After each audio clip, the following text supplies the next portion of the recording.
Hello everybody, कैसे हैं आप सभी लोग। वेलकम टू अमोदोती prime. This is Ankit Mishra. और आज हम यहाँ पढ़ने जा रहे हैं यूडब्ल्यू का एक नया पार्ट, जहाँ पे हम लोग जो अपना रिमेनिंग पार्ट था रिवीजन सीरीज का, उसको हम यहाँ पे कंटिन्यू करेंगे।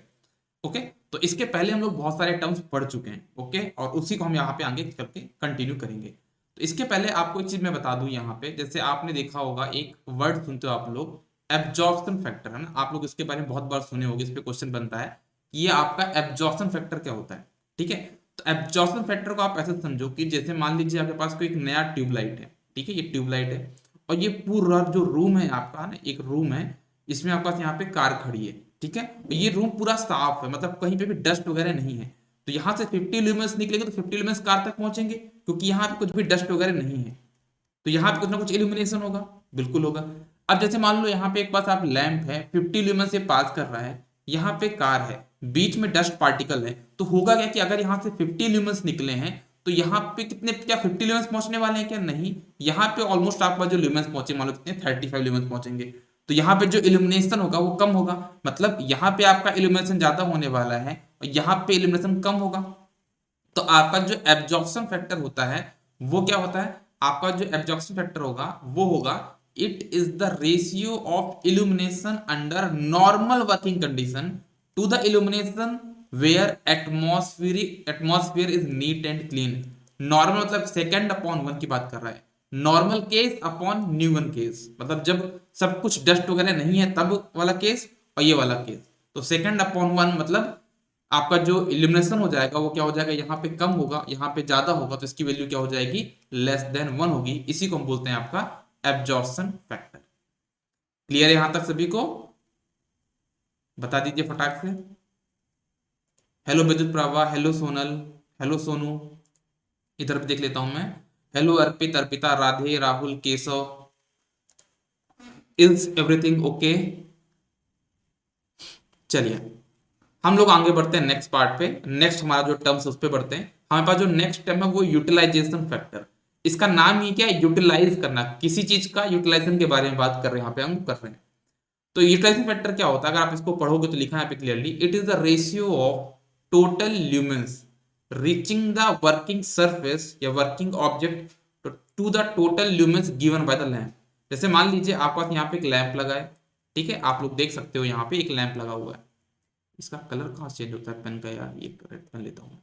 देखो आपके पास यहाँ पे क्या है, एक लैंप लगा हुआ है और मान लो ये 500 ल्यूमेंस पास कर रहा है।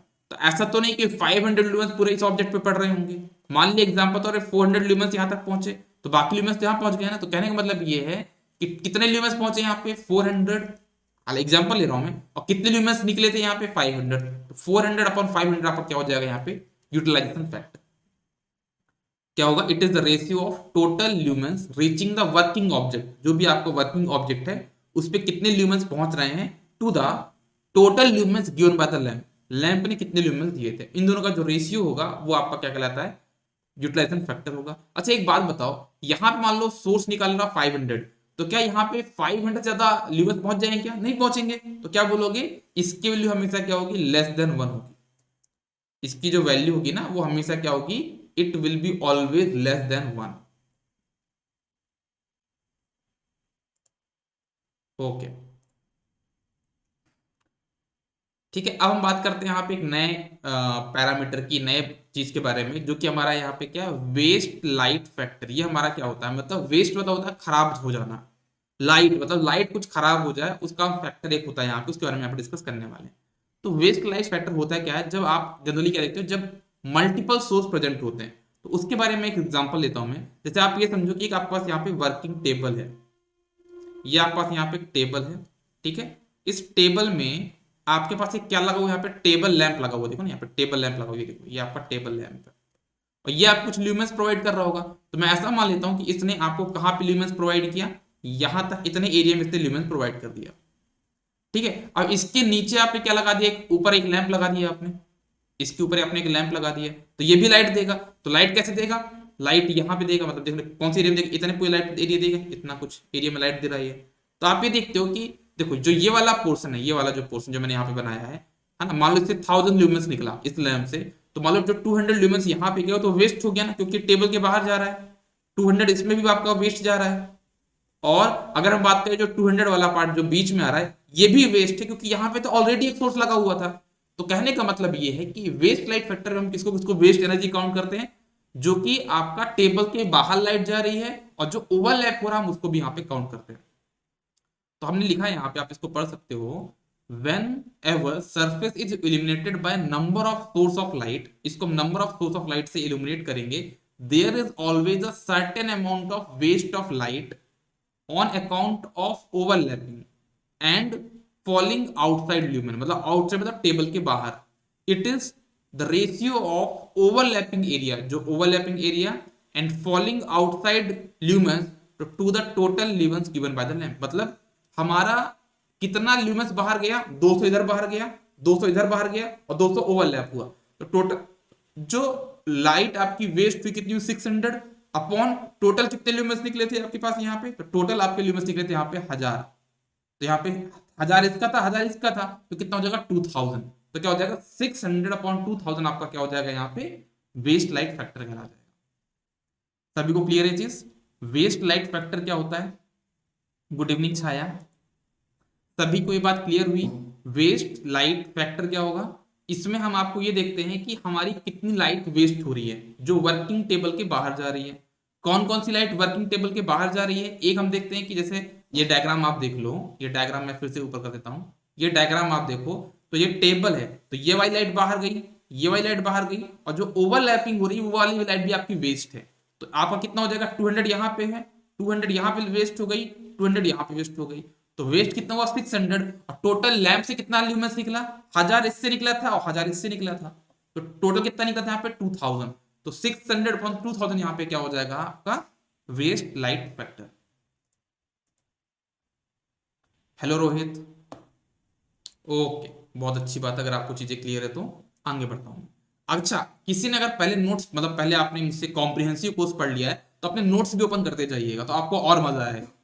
अगर आपने पहले मुझसे कॉम्प्रिहेंसिव कोर्स पढ़ लिया है इसका, तो अपने नोट्स ओपन कर लीजिएगा। अगर नोट्स ओपन नहीं किया तो एक चीज मैं आपको और बताता हूँ क्या करना है। आप आपके जो नोट्स है, ये नोट्स है ना, ये मैं आपको ऑलरेडी पीडीएफ के फॉर्म में प्रोवाइड कर चुका हूँ। तो आप ऐसा भी कर सकते हो कि आप उनका प्रिंट आउट निकाल लो सामने, और मैं जब एक्सप्लेन करूँ तो आप उसको देखते भी चलो साथ ही साथ में, मोबाइल फोन और साथ में नोट्स, मजा आ जाएगा आप।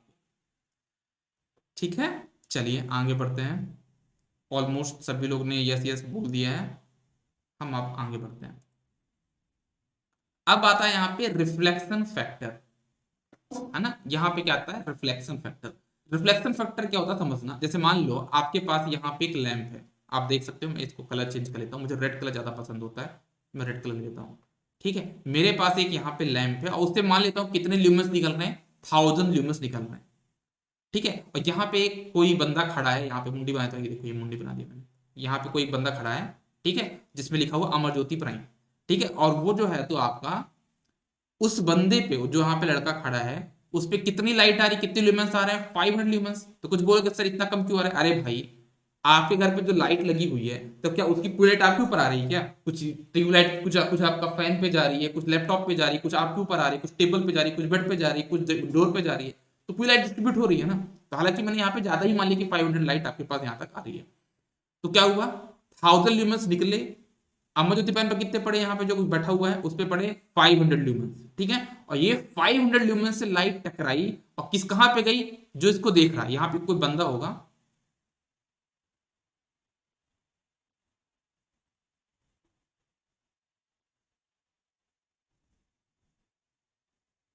ठीक है, यहाँ पे कोई बंदा है ऐसा कुछ एक, ठीक है, तो ये आपका यहाँ तक लाइट आई। अब लाइट कितनी आई, यहाँ तक टकराने के बाद 50 ल्यूमेंस की लाइट यहाँ तक पहुंची, कितनी पहुंची यहाँ पे 50 ल्यूमेंस की लाइट पहुंची। तो हम क्या बोलेंगे कि ये आपकी क्या रिफ्लेक्टेड लाइट है, और ये आपकी 500 ल्यूमेंस यहाँ पे क्या इंसिडेंट लाइट है। तो हम क्या बोलेंगे कि जो आपका जो रिफ्लेक्शन फैक्टर होता है वो होता है reflected light upon incident light, मतलब 50 अपॉन 500 आपके पास यहाँ पे क्या हो जाएगा रिफ्लेक्शन फैक्टर हो जाएगा। रिफ्लेक्शन फैक्टर क्या होगा, आपकी कितनी light, just a second, video call आ रहा है,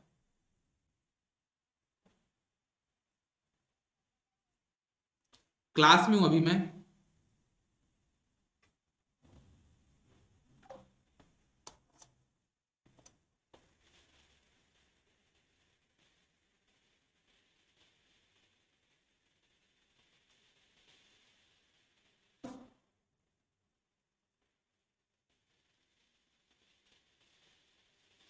जस्ट अ सेकेंड।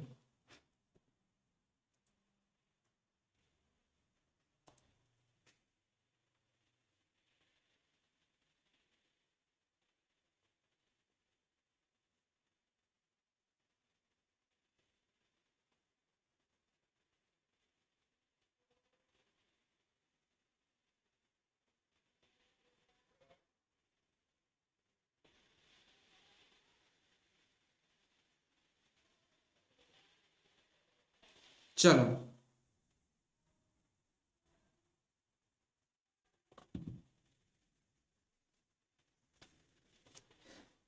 ठीक है, यहां तक हो गया।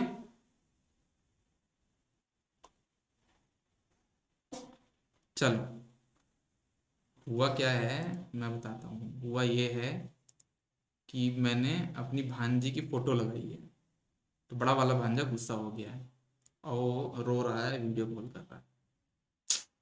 ये होता है, ये होता है। तो आई थिंक आपको ये बात क्लियर हो गई होगी। अब हम आते हैं, एक नया कॉन्सेप्ट आता है यहाँ पे, किसका? ग्लेयर का।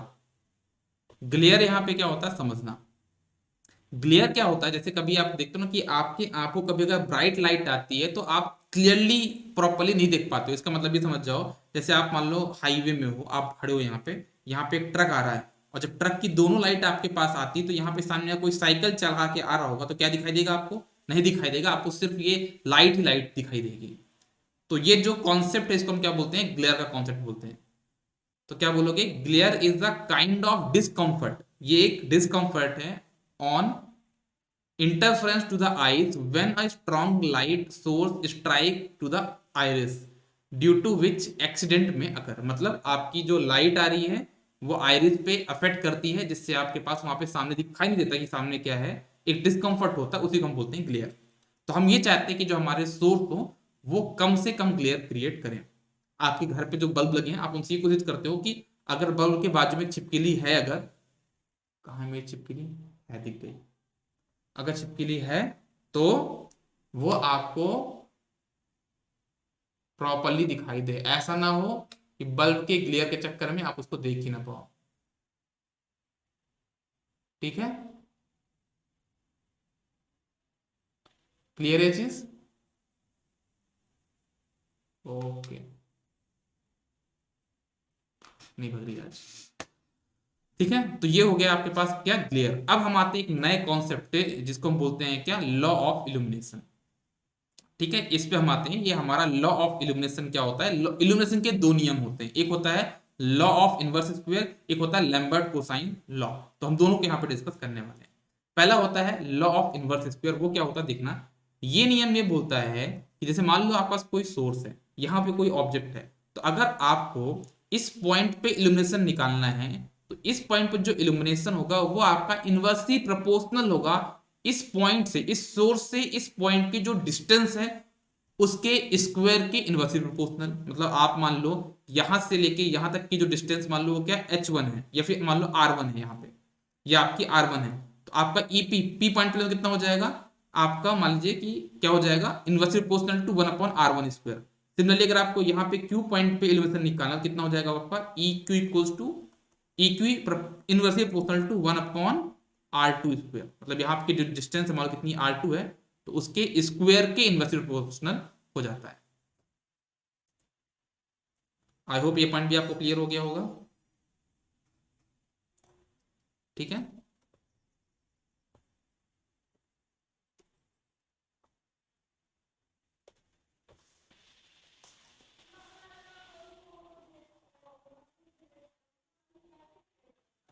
ठीक है, यहां तक क्लियर हो गया। अब कहने का मतलब क्या है कि जैसे जैसे हम डिस्टेंस को इंक्रीज करेंगे, जैसे जैसे हम डिस्टेंस को इंक्रीज करेंगे, इल्यूमिनेशन आपका वहां पे क्या हो जाएगा? कम होता जाएगा। डिस्टेंस कम बढ़ेगी, जैसे आप ये देखते हो ना कि आप मान लो एक टॉर्च ले लो, पास में टॉर्च में ज्यादा इल्यूमिनेशन होगा, टॉर्च दूर जगह मारो तो इल्यूमिनेशन कम होगा। तो इसका मतलब भी यही हुआ ना कि जैसे जैसे डिस्टेंस बढ़ाते जाओगे आपका इल्यूमिनेशन कम होता जाएगा। इसका बेस्ट एग्जांपल आप लोग देखे होंगे घर में, जब आप लोग कभी बचपन की बात बताऊं मैं, तो आप यहाँ पे बैठते थे छत में और एक टॉर्च ऑन करते थे और देखते थे कि भाई आप लाइट जा रही है लेकिन कुछ दिख नहीं रहा, ऊपर लाइट गायब हो जा रही है, इल्यूमिनेशन जीरो हो जा रहा है। तो कहने का मतलब क्या है कि ऊपर की जो डिस्टेंस है वो इन्फिनिटी है, और डिस्टेंस इन्फिनिटी होने की वजह से आपका इल्यूमिनेशन यहाँ पे कितना हो जाएगा? जीरो हो जाएगा।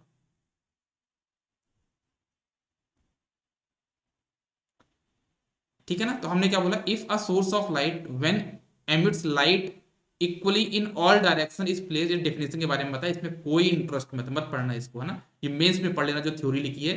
इसका जो मेन रूल है आपको ऑलरेडी बता चुका हूँ।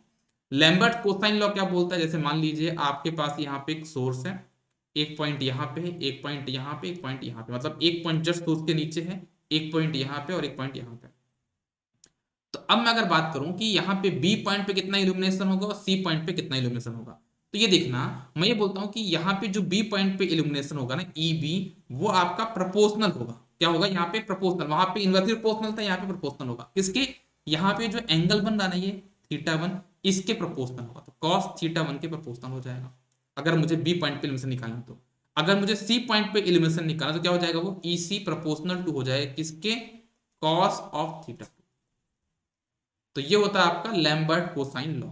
अगर हम दोनों लॉ को साथ में मिला दे तो हमारा क्या हो जाएगा, E proportional to cos theta upon r square. ये हमारा क्या होता है, दोनों लॉ को साथ में अगर मिलाने पे हमारे पास ये रूल, ये लॉ हमारे पास यहाँ पे बनता है। ठीक है, ओके। अगर हम यहाँ पे अब देखना यहाँ पे मैं ये बोलना चाह रहा हूं कि जैसे अगर हम इसमें से क्या करें, अगर हम इसमें से क्या करें, प्रोपोर्शनल साइन हटा दें। अगर हम यहां से प्रोपोर्शनल साइन हटाते हैं, अगर हम इसमें से यहां से प्रोपोर्शनल साइन हटा दे तो हमारे पास यहाँ पे क्या आ जाएगा, ल्यूमेन आ जाएगा। यहाँ पे क्या आ जाएगा, ल्यूमेन आ जाएगा। तो यहाँ पे आ जाएगा CP.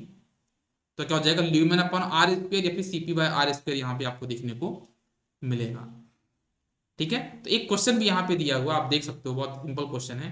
If a source of light is mounted at a 8 meter above the surface, तो एक ये आपकी ग्राउंड सरफेस है, उससे 8 मीटर की हाइट पे आपके पास यहाँ पे सोर्स रखा हुआ है, और सोर्स का जो सीपी है वो कितना है, 1000 है, तो ये 1000 सीपी है। So what will be the illumination 5 meter away from the lamp on the working surface. तो कहने का मतलब ये है, ये आपका 8 मीटर है, ये आपका 5 मीटर है, तो यहाँ पे इल्यूमिनेशन कितना होगा। तो क्या करोगे, आप पहले पाइथागोरस थ्योरम से ये वाली डिस्टेंस निकाल लोगे, कितनी आ जाएगी, 9.43 मीटर, तो ये वाली डिस्टेंस आ गई। अब यहाँ पे थीटा निकाल लो, कैसे करोगे, बेस अपॉन हाइपोटेनियस। ये कॉस थीटा क्या होता है आपका, बेस अपॉन हाइपोटेनियस, बेस कितना है 8। देखो थीटा यहाँ पे ना, तो ये बेस कहलाएगा और ये आपका हाइपोटेनियस। तो 8 डिवाइड बाय 9.43 आपका क्या हो जाएगा, कॉस थीटा। तो आपका जो फॉर्मूला होता है इल्यूमिनेशन का वो क्या होता है, CP by R square to cos theta. क्या हो जाएगा यहाँ पे, CP by R square to cos theta. CP की वैल्यू कितनी यहाँ पे 1000, और आर की वैल्यू यहाँ पे क्या 9.43, जो आपका हाइपोटेनियस था उसका स्क्वायर इंटू कॉस थीटा की वैल्यू, ये आपका आ जाएगा यहाँ पे इल्यूमिनेशन। क्लियर हुआ सबको ये क्वेश्चन कैसे सॉल्व किया मैंने। इस टाइप के क्वेश्चन आपके इल्यूमिनेशन में बनते हैं। अगर मैं बात करूं इल्यूमिनेशन में, सॉरी आपका जो यू डबल है, आपका जो यू डबल है, यहां से 2-3 न्यूमेरिकल ही बन सकते हैं। प्रोबेबिलिटी 2 या 3 टाइप के न्यूमेरिकल ही बन सकते हैं, उनमें से एक टाइप की प्रोबेबिलिटी मैं आपको करा चुका हूं यहाँ पे ये। और एक क्वेश्चन और बनता है कहां पे, कौन सा वाला, आपका लैम्प इफिशियंसी वाला। तो दोनों क्वेश्चन मैं आपको बता चुका हूं, एक पैटर्न और आएगा आगे बस।